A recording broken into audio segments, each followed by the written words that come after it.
बात करेंगे आज के दिन पड़ने वाले योग और नक्षत्र की। आज देर रात 1:13 तक सारे काम बनाने वाला रवि योग और सबके साथ दोस्ती का रिश्ता स्थापित कराने में सहायक कुमार योग दोनों ही रहेंगे। ये दोनों ही योग बड़े शुभ माने जाते हैं। सूर्य के प्रभाव वाला रवि योग बहुत ही प्रभावशाली है। इस योग में किए गए कार्य को कोई भी बिगाड़ नहीं सकता। रवि योग व्यक्ति को अपने अंदर पॉजिटिविटी बढ़ाने में मदद करता है। इस दौरान किए गए कार्यों में सफलता प्राप्त होती है। इस दौरान खरीदारी करना भी बड़ा ही शुभ होता है। इसके अलावा कुमार योग दोस्ती के संबंध को मजबूत बनाने के लिए, अपने रूठे दोस्त को मनाने के लिए और विद्या के क्षेत्र में सफलता पाने के लिए बड़ा ही प्रशस्त है। इसके अलावा आज मूल नक्षत्र पूरा दिन पार करके देर रात 1:13 तक रहेगा। मूल 19वां नक्षत्र है। मूल का अर्थ होता है केंद्रीय बिंदु या जड़। इसके अलावा एक साथ बंधी हुई कुछ पौधों की जड़ों को मूल नक्षत्र का प्रतीक चिन्ह माना जाता है। मूल नक्षत्र का पेड़ साल है, जो कि श्री विष्णु भगवान को बहुत ही प्रिय है। अतः आज के दिन मूल नक्षत्र के दौरान साल के पेड़ की पूजा करना बड़ा ही लाभकारी होगा। खास करके उन लोगों के लिए जिनका जन्म मूल नक्षत्र में हुआ है। तो ये चर्चा थी शोभन योग, रवि योग और कुमार योग और मूल नक्षत्र के बारे में। और अब बात करेंगे नवरात्र में माता को चढ़ाने वाली कुछ भेंटों की। शास्त्रों के अनुसार नवरात्र में हर दिन ही माता को कुछ न कुछ भेंट करने का विधान है। जैसे नवरात्र के पहले दिन देवी को शरीर में लेपन के तौर पर लगाने के लिए चंदन और केश धोने के लिए त्रिफला चढ़ाना चाहिए। त्रिफला में आंवला, हर और बहेड़ा डाला जाता है। दूसरे दिन केशों को ठीक स्थान पर रखने के लिए माता को रेशम की पट्टी दी जाती है। तीसरे दिन पैरों को रंगने के लिए आलता, सिर के लिए सिंदूर और देखने के लिए दर्पण दिया जाता है। चौथे दिन माता को देवी को शहद, मस्तक पर तिलक लगाने के लिए चांदी का एक टुकड़ा और आंख में लगाने का अंजन यानी कि काजल दिया जाता है। वहीं आज नवरात्र के 5वें दिन देवी माँ को अंगराग यानी सौंदर्य प्रसाधन की चीजें और अपनी सामर्थ्य के अनुसार आभूषण चढ़ाने का विधान है। लेकिन अगर आपने पिछले दिनों में ये सब माता को न चढ़ाया हो तो कोई बात नहीं, देर आयद दुरुस्त आयद। आप आज के दिन ये सारी चीजें चढ़ाकर माता का आशीर्वाद पा सकते हैं। लेकिन अगर आप ये सब कुछ एक साथ चढ़ाने में समर्थ न हो तो जितना आपसे बन पड़े उतना चढ़ाइए, लेकिन जो भी चढ़ाना है वो आज ही चढ़ा लीजिए। क्योंकि कल के दिन षष्ठी तिथि में बेल के पेड़ के पास जाकर देवी माँ का बोधन करना होता है, जिसकी चर्चा हम आगे करेंगे। तो ये थी नवरात्र में माता को चढ़ाए जाने वाली भेंटों की चर्चा। और अब बात करते हैं आज के दिन पड़ने वाली ललिता पंचमी की बात। आज ललिता पंचमी है। आज के दिन शक्ति के स्वरूप देवी ललिता यानी माँ पार्वती की पूजा का विधान है। नवरात्र में दुर्गा देवी के 9 रूपों की पूजा की जाती है तथा नवरात्र के 5वें दिन स्कंद माता के पूजन के साथ साथ ललिता पंचमी व्रत तथा शिवशंकर की पूजा भी की जाती है। इस संबंध में ऐसी मान्यता है कि मां ललिता 10 महाविद्याओं में से ही एक है। अतः पंचमी के दिन यह व्रत रखने से भक्त के सभी कष्ट दूर होकर उन्हें मां ललिता का विशेष आशीर्वाद मिलता है। देवी ललिता का ध्यान रूप बहुत ही उज्जवल व प्रकाशवान है। पौराणिक मान्यता के अनुसार इस दिन माता ललिता कामदेव के शरीर की राख से उत्पन्न हुए भांडा नामक राक्षस को मारने के लिए प्रकट हुई थी। यह व्रत समस्त सुखों को प्रदान करने वाला होता है। अतः इस दिन मां ललिता की पूजा आराधना का विशेष महत्व है। इस दिन ललिता सहस्त्रनाम, ललिता त्रिशती का पाठ विशेष तौर पर किया जाता है। इसके अलावा एक मंत्र और है, विशेष मंत्र। ओम श्रीं ह्रीं क्लीं ऐं सौः ओम ह्रीं श्रीं क ए ई ल ह्री ह स क ल ह्रीं सकल ह्रीं सौः ऐं क्लीं ह्रीं श्रीं नमः।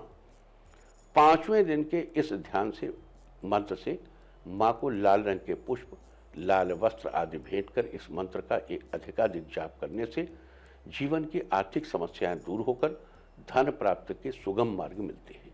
तो ये थी आज नवरात्र के 5वें दिन की चर्चा। और अब बात करेंगे कल यानी नवरात्र के 6ठे दिन की। कल नवरात्र के 6ठे दिन माँ दुर्गा के कात्यायनी स्वरूप की पूजा की जाएगी। ऋषि कात्यायन के यहाँ जन्म लेने के कारण इन्हें कात्यायनी के नाम से जाना जाता है। समझ गए ना आप?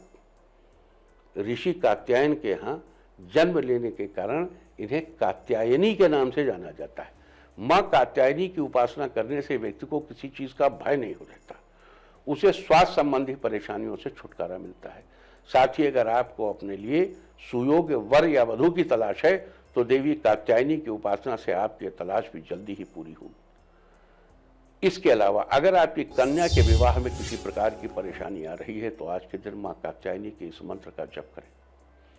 मंत्र है ओम क्लीं कात्यायनी महामाया महायोगिन्नधीश्वरी नंद गोप सुतम देवी पतिम मे कुरुते नमः। ओम क्लीं कात्यायनी महामाया महायोगिन्नधीश्वरी नंद गोप सुतम देवी पतिम मे कुरुते नमः। आज के दिन इस मंत्र का 11 बार जप करने से आपकी कन्या के विवाह में आ रही परेशानी जल्द ही दूर होगी। सबसे अच्छा यह है कि यह मंत्र कन्या स्वयं जपे। और अगर आपको अपने लिए एक सुंदर पत्नी की तलाश है तो आज के दिन आप इस मंत्र का जाप करें। मंत्र है पत्नी मनोरमाम देहि मनोवृत्तानुसारिणीम तारिणीम दुर्ग संसार सागर से कुलोद्भवाम। ये दुर्गा सप्तशती का मंत्र है जिसमें जगत जननी पराम्बा भगवती महामाया से प्रार्थना की गई है कि हे महामाया मुझको ऐसी पत्नी दीजिए जो मेरे मन की वृत्ति के अनुसार हो। पत्नी मनोरमाम देवी जो मेरे मन को रमण करे, अर्थात जो मेरे मन को अच्छी लगे, मनोवृत्ति के अनुसार हो और इस दुर्गम संसार रूपी सागर से इस पार से उस पार ले जाने वाली तारिणी बन जाए। तारिणीम दुर्ग संसार सागर से कुलोद्भवा मेरे पूरे कुल सहित इस पार से उस पार ले जाने के लिए तारिणी यानी नौका बन जाए। देखो भाई, हमने भी बरसों इस मंत्र का व्यक्तिगत रूप से जप किया और हम इस मंत्र के बड़े फैन हैं। आप भी करिए। जिन बच्चों की भी शादी न हुई हो उन लड़कों को यह मंत्र जरूर करना चाहिए। पत्नी मनोरमाम देहि मनोवृत्तानुसारिणीम तारिणीम दुर्ग संसार सागर से कुलोद्भवाम। आज के दिन इस मंत्र का 11 बार जाप करने से आपकी सुंदर पत्नी की तलाश जल्द ही पूरी होगी। ये तो हुई नवरात्र के छठे दिन मां कात्यायनी की उपासना की चर्चा। इसके अलावा कुछ देर पहले हमने आपको बताया था कि कल षष्ठी है, कल की बात कर रहा हूं, और बेल के पेड़ के पास जाकर देवी मां का बोधन करना होता है छठी के दिन। अतः फिलहाल हम इसके बारे में चर्चा बताते हैं। दुर्गार्चन पद्धति के अनुसार षष्ठी तिथि में शाम के समय सूर्यास्त के पहले व्रती को बेल के पेड़ के पास जाकर, बेसिकली टाइम अपराह्न है, अपराह्न यानी दोपहर के बाद सूर्यास्त के पहले के समय के बीच में जाइए और बेल के पेड़ के पास जाकर देवी मां का बोधन करिए, उन्हें जगाइए और कहिए कि रावण के नाश के लिए एवं राम पर अनुग्रह करने के लिए ब्रह्मा ने तुम्हें अकाल में जगाया था। जब अकाल था उस समय तुम्हें जगाया था, अतः मैं भी तुम्हें आश्विन की षष्ठी की संध्या में जगा रहा हूं। इस प्रकार दुर्गा के बोधन के बाद बेल के वृक्ष से कहिए, हे बेल वृक्ष, तुमने शैल पर जन्म लिया है और तुम लक्ष्मी के निवास हो, तुम्हें ले चलना है, चलो तुम्हारी पूजा दुर्गा के समान करनी है। इसके बाद बेल के पेड़ पर थोड़ी मिट्टी, इत्र, पत्थर, 7 अनाज, दूर्वा, फल, दूध, फूल, दही और घी चढ़ाने के बाद सिंदूर से स्वास्तिक बनाना चाहिए और उसे दुर्गा के निवास के योग्य बनाना चाहिए। इसके बाद वापस घर में दुर्गा पूजा स्थान पर आकर देवी मां का आचमन करना चाहिए और अपराजिता की लता की पूजा स्थान पर, अपराजिता की लता को पूजा के स्थान पर लगाना चाहिए। अगर अपराजिता की लता न मिले तो 9 पौधों की पत्तियों को एक में गूंथने का विधान है। ये 9 पौधे हैं कदली यानी केला, दाड़िम यानी अनार, धान्य, हरिद्रा, माणक, कचु, बिल्व, अशोक और जयंती। जरूरी नहीं कि इनमें से सारी पत्तियां आपको मिल ही जाएं, आपको जो जो मिल जाए उनको एक साथ गूंथ कर देवी के मंडप में लगाइए। और कुछ लोग इस दिन मिट्टी से बनी दुर्गा जी की मूर्ति को भी घर में स्थापित करते हैं। तो ये सारी चर्चा थी आज नवरात्र, पंचमी और षष्ठी तिथि के बारे में। उम्मीद है कि आप इस सारी चर्चा का फायदा जरूर उठाएंगे।